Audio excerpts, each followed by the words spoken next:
而家一 pack 嘅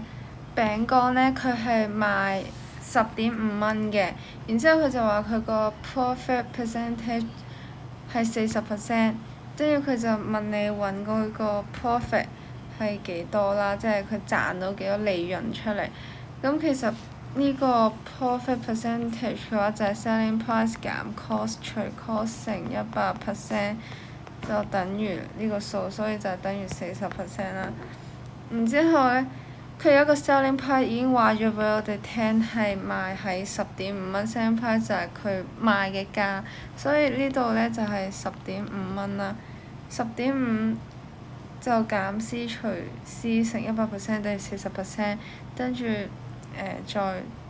計啦，就係篤機就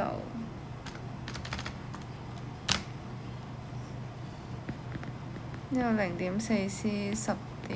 減 C 等於10.5等於1.4C 啦，咁所以 C 就可以計得到係7.5嘅。